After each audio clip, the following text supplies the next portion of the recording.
Good to be with you this morning. I want to share a message that probably, I was thinking about it this week, that in 40 years of ministry or 50 years of ministry, I've never preached this kind of message before. I've got no points. I've got no exegesis of the text. I've got no deep theological argument to share with you. I just want to share with you Jesus this morning. And I think Sandy has crept into my study at home and read my notes, because there are so many things as I share with you that you'll see have just dovetailed in together this morning about what God is doing in our lives and wants to do. So let's start. I want to introduce myself this morning. My name's Barabbas. Some people call me Barty. Some people call me Bartimaeus, but you can call me Barty, I don't mind. I think I'm about 30 years of age. 30, 35. I don't really know, because I've never had a birthday. I can't remember ever having presents or ever having much love in my life. I was blind from birth. I've never seen the sky, never seen the grass, never seen anything really apart from a big black cloud in front of me. I've got two brothers older than me. They're not very nice. They're really unkind to me. They play a lot of tricks on me. They really don't like me at all. They used to lie on the floor behind me or in front of me. And when I walked forward, I'd trip over. And they'd run away, crying, Barty's falling over, laughing. And my dad would laugh along with them. But as I got a little bit older, I couldn't see, but my hearing started to get stronger. And I could somehow sense when they were playing that trick on me. And so when I knew that I felt that they were lying in front of me, instead of tripping over, I would take a jump in the air and land flat on their backs. And they would run screaming outside, Barties hit us. And usually Dad would come in and give me a clout. My father left home when I was a young person. He was ashamed of me. He told my mum, you must have sinned first to have a blind child. My mum was kind. She would sit with me and talk with me. She died when I was young, and I was left in the care of an uncle, and he was not a kind man. I'm not quite sure how old I was when I started begging, but I can remember his words to me so often. You're blind, you beg. You beg, you get money, you eat. No money, no food, you starve. And that was my life for many, many years. Many days I went hungry. I don't know how I'm alive today, really. I can remember being taken to the temple one day, and the local authorities had to check out that I was really blind. I had to be registered. And then they gave me this cloak that was a special cloak that was almost a license for me to go and beg. They sanctioned it, that I could sit either on the temple steps, out in the marketplace, or by the roadside. And anybody that saw the colour of that cloak would know that I have authority to beg. That I'm not a con man, but I really am blind. And each day, my uncle would carry me out or lead me out into the marketplace, put me by the roadside. And his final words as he departed was, beg, no money, no food. And there I sat, in the heat of the day, in the rain, just begging. Life in darkness was a lonely, desperate period. I often wished I'd never been born, but I was, and I was breathing. I had one little friend. She used to sell flowers in the marketplace, and she used to come and sit by me, and I used to call her my little flower lady. And she used to bring the flowers, and she would take my hand, and she would just gently smooth my hand over the flowers that she was holding. She tried to describe them to me, but of course I didn't know what yellow or red or blue were, but I could just feel this lovely texture as my hand just gently went over the heads of the flowers. Then she would hold a bunch of flowers up to my nose, and I could smell that lovely, beautiful scent, the fragrance of those flowers. And I would cry. I couldn't see them, but somehow in my mind's eye I had a picture of what they might be like. I often say that was Silly Graham, Bartimaeus. Sorry, changed name. Evening would come and I'd be collected. I would gather up my official cloak, which I'd spread out in front of me, so that passers-by would just throw money or food, sometimes things that were obscene and horrible, smelly rubbish, they'd throw into my cloak. Nobody would come and touch a blind, smelly beggar like me, except for my little flower girl.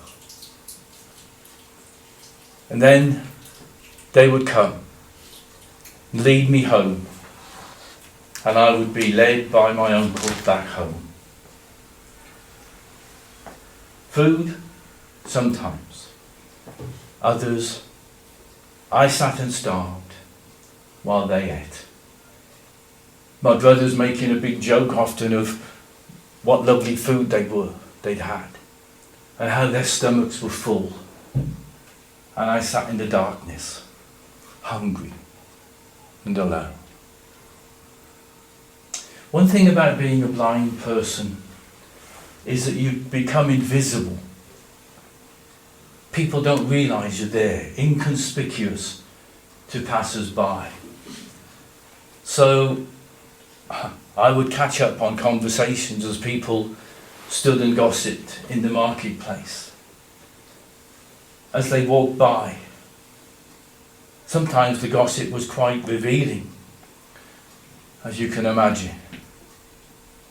I knew all the things that were going on in the village, but I had to keep quiet. One day, there was a totally different atmosphere in my village. I was lying and sat out on the roadside, but people were running past me into the village. There was an excitement, there was something in the air that my ears picked up as they rushed by. And I shouted out, what's going on? There was a buzz around. And somebody cried out, "Shut up, you blind old fool." And my heart just sunk. And then I felt a little arm on my shoulder. It was my little flower girl. "What's happening?" I said. "Something's different." She was really excited. She said, "Do you know, Barty?" She said, "People are saying that Jesus, a bloke called Jesus, is coming into our village of Jericho. He's on his way to Jerusalem, but he's coming right through our village today." My heart just missed a beat. I could feel emotion that I'd never felt before in my life, just welling up inside me.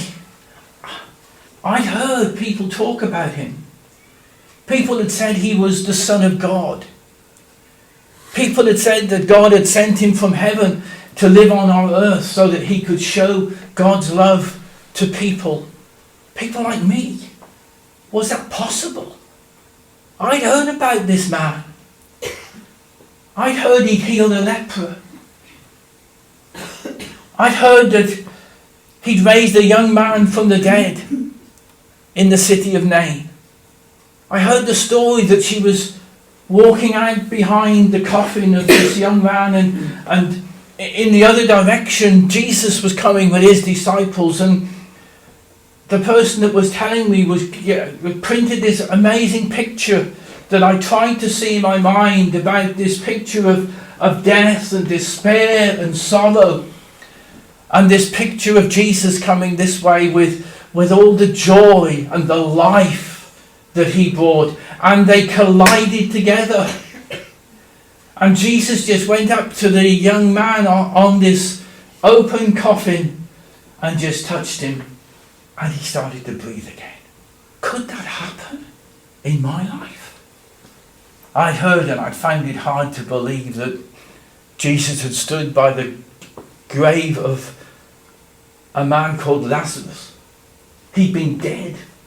And he cried out to him, "Come on, Lazarus, come forth." And he walked out of the grave, alive. Has this Jesus got that kind of power? That he can raise the dead? And then I'd heard that he was in a boat one day, and this great big storm came. And the disciples were absolutely petrified because they thought they were going to drown. And Jesus had just stood up in the boat and just said, "Peace, be still." And the wind stopped, and the rain stopped, and the waves were calm again. Is it possible that this Jesus could bring that kind of peace into my life? Could it really happen? I don't know. But this Jesus was coming to my town today. Could it be possible that he could reach me and touch me? The crowd got noisier. So noisy that it just blanked out everything else in my mind. And then I heard somebody say, "There's Jesus. He's here. That's Jesus." And my heart started to beat. I had to do something. I couldn't let this opportunity go. This man who had changed so many lives, he was coming right by me. I had to do something. And so I started to shout out, "Jesus! Jesus, Son of David, have mercy on me!" The crowd turned around and they said, "Look, shut up. You're a dirty, smelly beggar. He's not interested in you." But I wasn't going to be put off. I cried even louder, "Jesus, have mercy on me."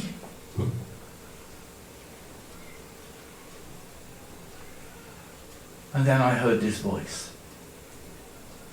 In the midst of all the noise, I heard this voice. I shall never forget it. It was calm. It was strong. It was loving. It was compassionate.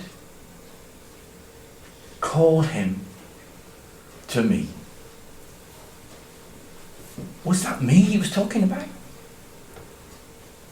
Me, Bartimaeus, the blind beggar who just cried out to Jesus. People who at one point were cursing me and telling me to shut up. There they were saying, "Come on, he's calling you. We knew he would." And I sprang to my feet. I threw my cloak away from me.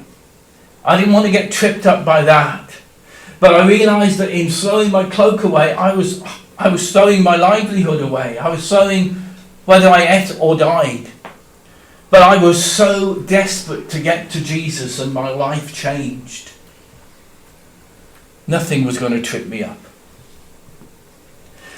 And I got up and I staggered forward in my blindness and my darkness. And people were jostling me left and right, and I didn't know where I was going. And then I felt a hand on my arm. And a gentle little voice said, "Come on, Bart. I'll lead you to Jesus." Okay. Can you remember what Sandy said this morning? About us leading people to Jesus. Come on. I'll lead you to Jesus. And she took hold of my arm and she led me through the crowd to Jesus. And at that moment I stood in front of him. And he asked me, thinking back over the years, he asked me a really strange question. He said to me, what do you want me to do for you?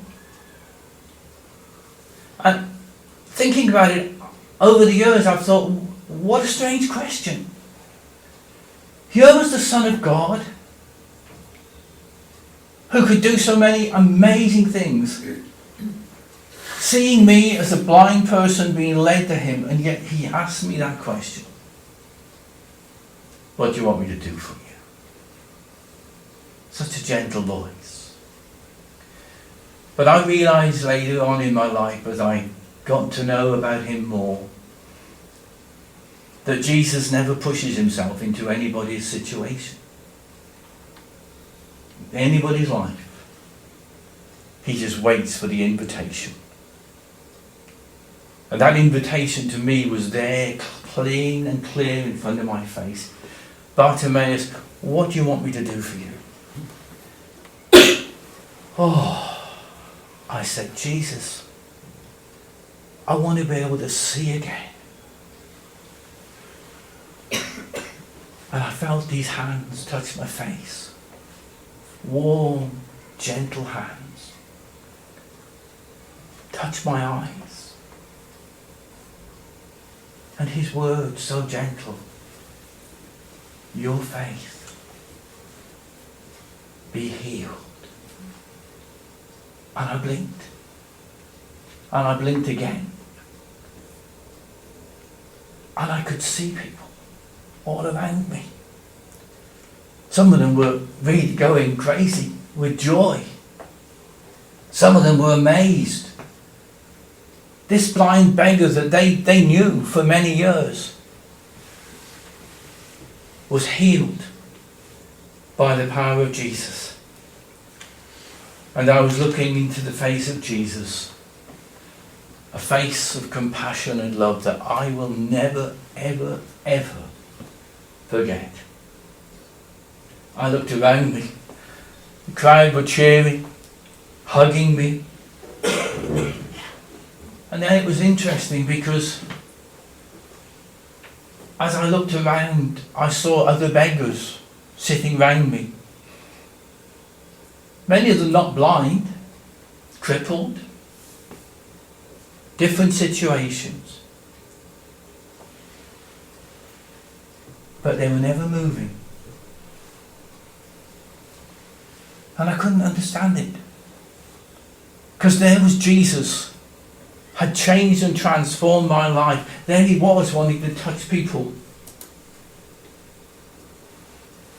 And it almost seemed as though they were content with their lot. They had settled.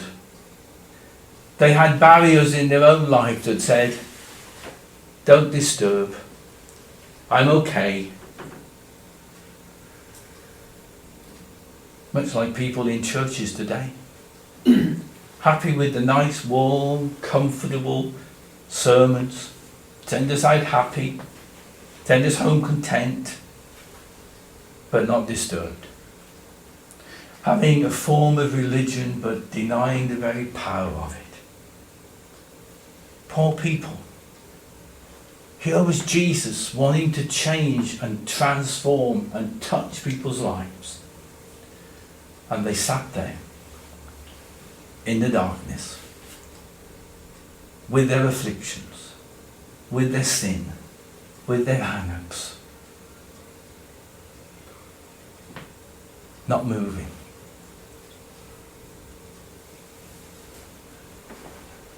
None of that for me.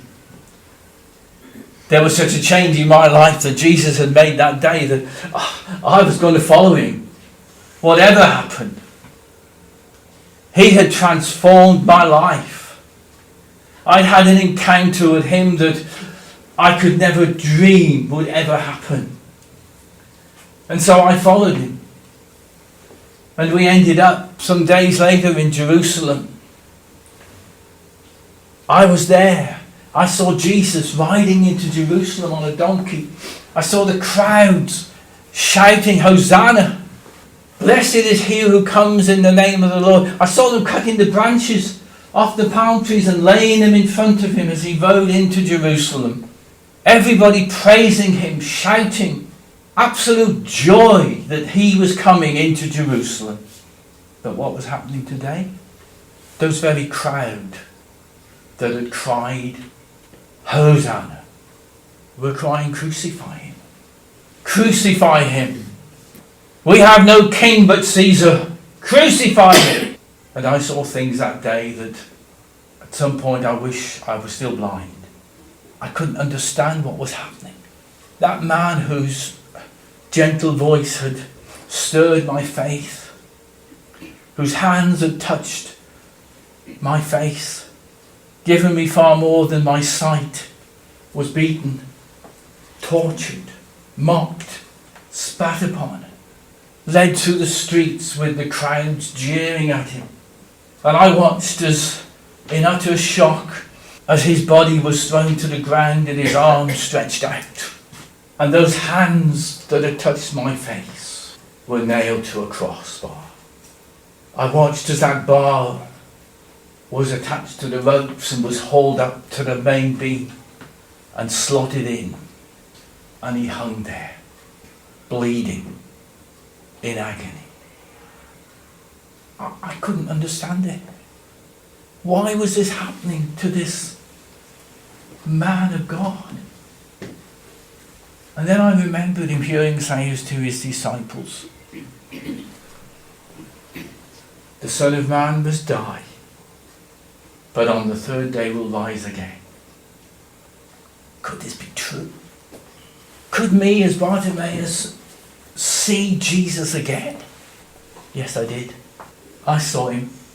Then in my own mind's eye he looked at me and he said, Bartimaeus, you cried, you moved out, you came out of your darkness into light. Now follow me. And I've been doing that ever since that day. Hearing about Jesus, talking about him. I often think what my life would be if I hadn't cried out in my desperation. I went back to the church, the little church in Jericho, and there I've been, sharing my faith. People often come up and say, Barty, tell us about that day Jesus touched you.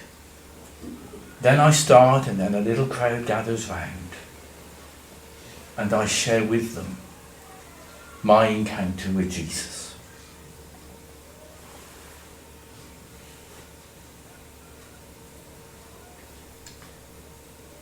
I found there are people who are longing to hear about Jesus. Longing to hear those words from Jesus. What do you want me to do for you? Life-changing answers for some people. Changed their whole lives like mine was changed. People have responded, Jesus, I want you to heal me. I want you to forgive me. I want you to empower me. I want you to give me peace. I want you to take away my fear. I want you to fill me with your love and your power. I want you to heal my family relations. Heal the relationship with my husband, with my wife, with my children. God, I want you to help me love like you loved. God, I want you to help me lead my grandkids to Jesus. We've heard about it this morning. I'm a probation officer. I know the situations in the world today. I've sat with mums and dads. Sat with people that have committed the crimes. And they need Jesus. And if you have grandkids like Jane and I have, we were with them yesterday. And when we listen to some of the stories that they're having to face in school, some of the rubbish that they're being taught, some of the stuff that's infusing into their minds through the media, we need to pray for them. And we need as grandparents to come and say, God, when you say what you want me to do for you, God, I want you to keep my kids safe. I want you to look after them, protect them. Sadly, there's other folks that are saying, I'm okay, Jesus. Don't nudge me, leave me alone. I just not want to be disturbed in my little Christian setup. There's Jesus standing in front of you this morning. And he's saying to each one of us, what do you want me to do for you? I don't know what needs there are in this room this morning, but he does. He knows right into the depths of your heart. Not the bit that you're putting out to everybody else. You know, we come into church and somebody says, how are you today? And you say, oh, I'm fine. And you're hurting and you're dying inside. You've got things happening this week that you don't really know how to cope with. You don't really know how to face some of the things. And Jesus is saying to you this morning, I want to be there with you. I want to come and touch you. I want to change your situation. Let's pray together.